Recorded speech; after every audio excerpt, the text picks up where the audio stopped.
Hi guys, welcome back to the channel. It's the ex-church girl, Sophia, and today I have a new video for you guys. It's called Fake versus Real. And if you're new here, oh, what are my manners? If you're new here, welcome. If you're returning, welcome back. I am Sophia, the ex-church girl, and I post every Sunday. My goal is to post by 2 p.m. every Sunday, so you guys are updated, or so you know when I plan on posting. That's my new schedule, by 2 p.m. every Sunday every week. So this is part 3 of handling your business, and it's called being fake versus being real. Being fake is defined as not genuine, a forgery, a sham, and it can only take you so far in life. If you notice that people who use fake money or try to pretend like they have money, at some point you realize that they're just balling out for a short period. It's like people that get their taxes, they ball out for 6 months, and then after that they fall off. That's because it's not real. They're not using realness to their tactics. And the problem with being fake is that you can fool some of the people some of the time, but you can't fool all of the people all of the time. And so that when you're found out, I'm looking at my notes today, when you found out, and you will be when you're fake, when you start asking your coworkers to borrow money from them. You will be found out when the bank account that you are balling out with, right now is overdrafted 3 times in one day. You will be found out when your car is repoed. You know how people have a car for like 6 months and then after that it's poof, it's gone? You will be found out if you're fake, if the car you post on Instagram is never seen outside of your pretend home. No shade there. You will be found out when you get evicted. You will be found out when the first lie that you told about having money is now unraveling like a piece of thread from a knitted sweater. You know how that sweater, when you knit it, it just starts pulling apart and you can't stop it? Yeah. So the problem with being fake is that it requires little or no real efforts on your part. It's easy breezy, right? But it has a time frame. It has a time limit.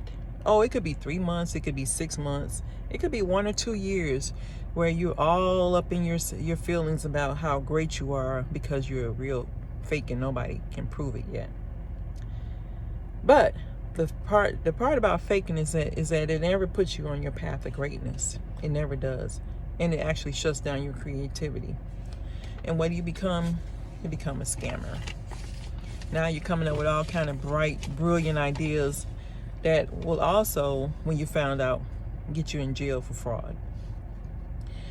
And it's just a wasteland of brain cells. That's what I call being fake is. Because you're always trying to prove to somebody else what you're not. And the problem with being fake is that that time frame will run out. Yeah. You have all those exorbitant things in your life, and you're always trying to prove to people how great you are, that you have it like that. And the thing with being fake is that you can never prove it. Because people with real money are satisfied knowing that they have it in their accounts. They know that they're taking care of their responsibilities. They're handling their business. But fakeness requires no accountability. Fakeness requires no discipline, no focus, and most of all, it has no truth attached to it.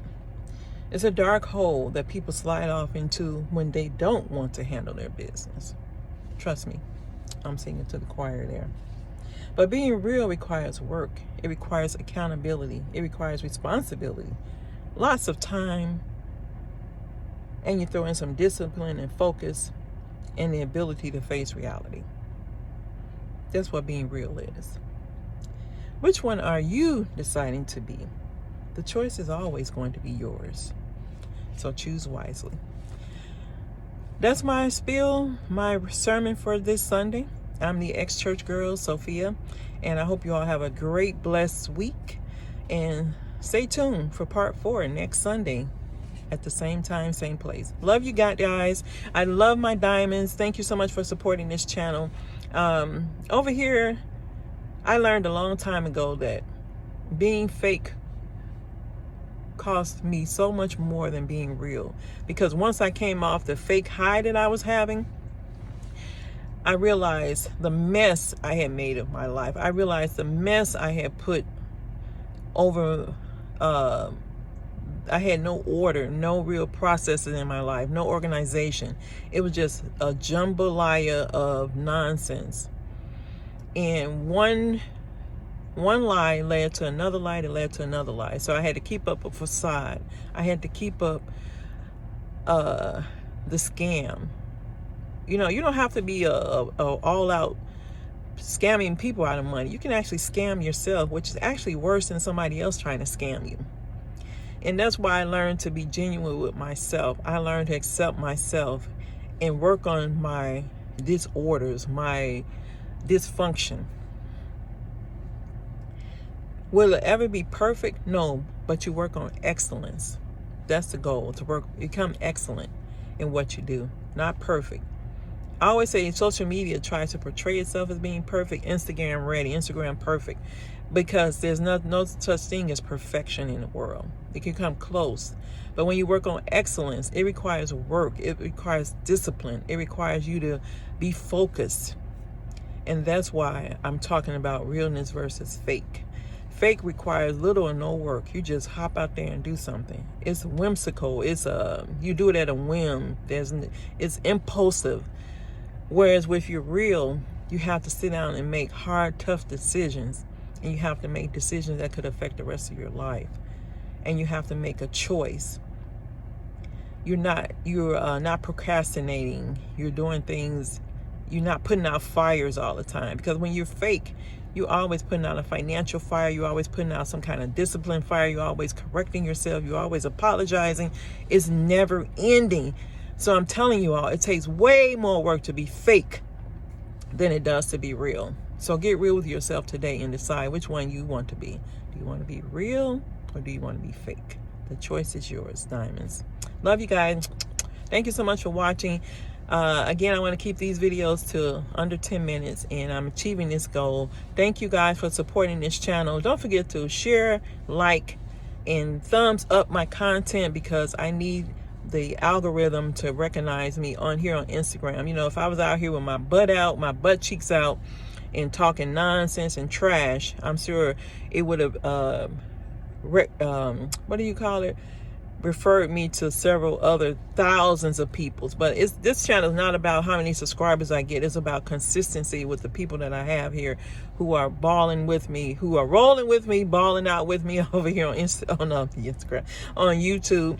And I appreciate your support of this channel. We want to get to at least 150 subscribers within the next 30 days. I love you guys. Don't forget to share my content. This is not just for the women, it's for the men's too.